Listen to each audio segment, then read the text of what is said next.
নমস্কার, good morning. কেমন আছো তোমরা সকলে? আশা করছি সকলে খুব ভালো আছো। আমরাও বেশ ভালোই আছি। তো আজকের ব্লগে তোমাদের সাথে শেয়ার করতে চলেছি যে কিভাবে ও কি টিপস ফলো করে আমার পুরো বাড়িটাকে আমি সব সময়ের জন্য পরিপাটি রাখি, আর সেইগুলোই তোমাদের সাথে শেয়ার করব। এক একজনের মতামত এক এক রকম হতে পারে, তবে আমি যেভাবে ফলো করি সেটাই তোমাদের সাথে শেয়ার করছি। আশা করব তোমাদের কাজে লাগবে, আর যদি এই টিপসগুলো তোমরা জেনে থাকো তবে অবশ্যই এটা আশা করতে পারি যে এই ব্লগটা দেখে তোমরা বেশ খানিকটা মোটিভেশন পাবে।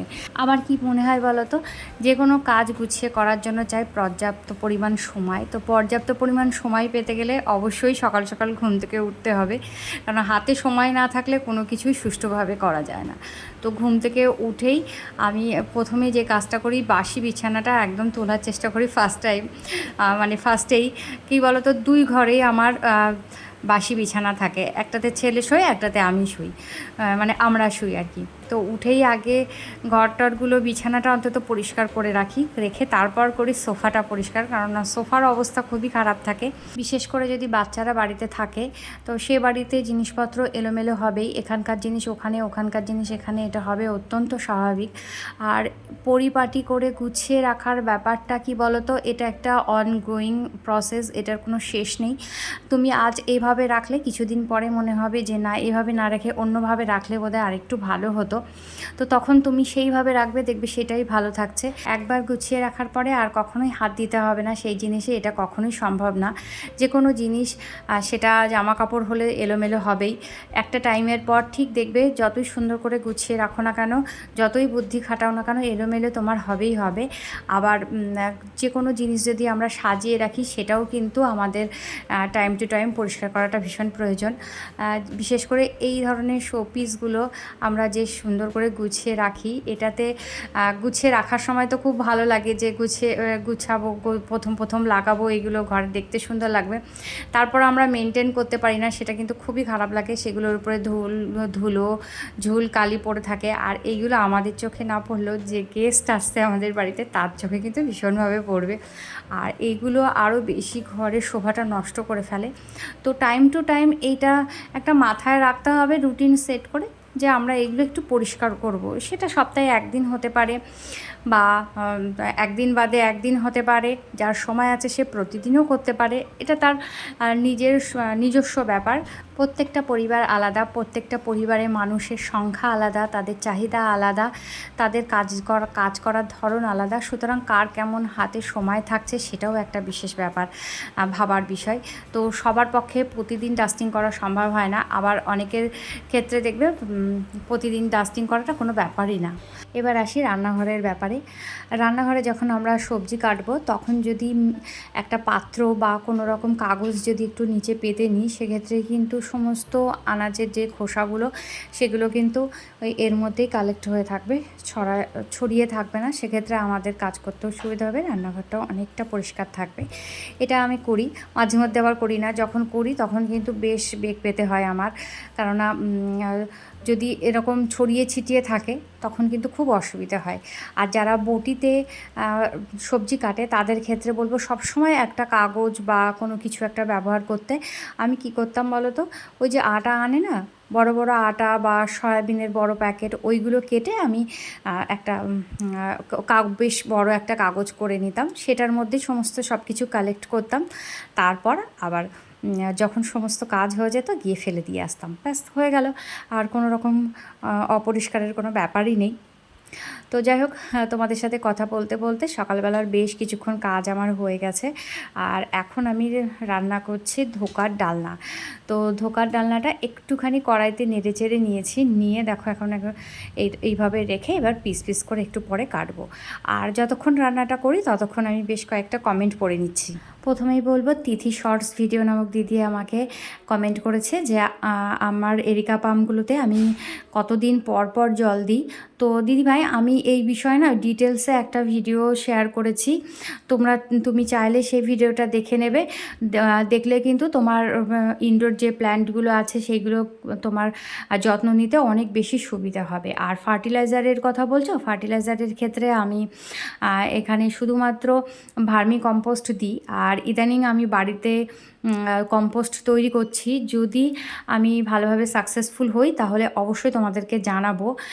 যদিও এর আগেও আমি বহুদিন আগে ফার্টিলাইজার তৈরি করেছি, সেক্ষেত্রে তখন কিন্তু আমি সাকসেসফুল হয়েছিলাম। তবে এখন একদম ফেলে দেওয়া জিনিসের মধ্যে দিয়েই আমি ফার্টিলাইজার তৈরি করার চেষ্টা করছি। শুনলে তোমরা একদম অবাক হয়ে যাবে, ইউটিউবে হয়তো কেউ সেরকমভাবে দেখায়নি, তো সেইভাবেই আমি করার চেষ্টা করছি আর সেটা তোমাদেরকে দেখাবো। আশা করব তোমাদের কাজে লাগবে। দেখা যাক, বেশ খানিকটা এগিয়েছি, তো পুরোপুরি হলেই তোমাদেরকে জানাবো। আর তুমি কিন্তু অবশ্যই ওই ভিডিওটা আমার দেখে নিও। হ্যাঁ, আমি এখানে আই বাটনে দিয়ে দেবো কিংবা এন্ড স্ক্রিনে দিয়ে দেবো, তুমি সেটা দেখে নিও। এছাড়াও কমেন্ট করেছে Babul SK, Monikar simple lifestyle, Sumanas hobbies and tips.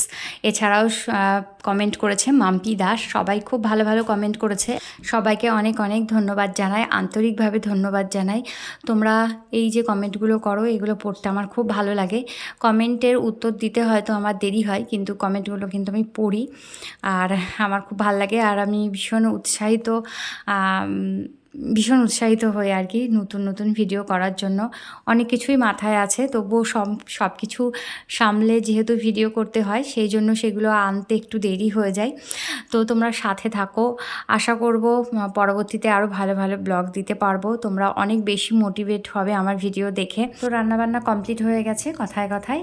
আর আমার রান্নার গ্যাসটাও পরিষ্কার হয়ে গেছে। রান্নার গ্যাসটা কিন্তু আমরা সবাই পরিষ্কার করি রান্নার শেষে, কিন্তু যেটা করি না সেটা হচ্ছে রান্নার কোসনগুলো অনেক সময় আমরা ফেলে রাখি, পরবর্তীতে গিয়ে সেটা অনেকটা হয়ে যায়। আর অনেকটা পাহাড় প্রমাণ বাসন হয়ে গেলে তখন সেটা মাজতে একদমই ভাল লাগে না, আর রান্নাঘরের শোটাও নষ্ট করে। যেহেতু এখন আমাদের খুব ছোট্ট পরিসরের মধ্যে থাকতে হয়, যে এঁটো কোসনগুলো যে আমরা একটুখানি লুকিয়ে কোথাও রাখবো, দেখা যাবে না, সেরকম কিন্তু জায়গা নেই। অন্তত আমার তো নেই।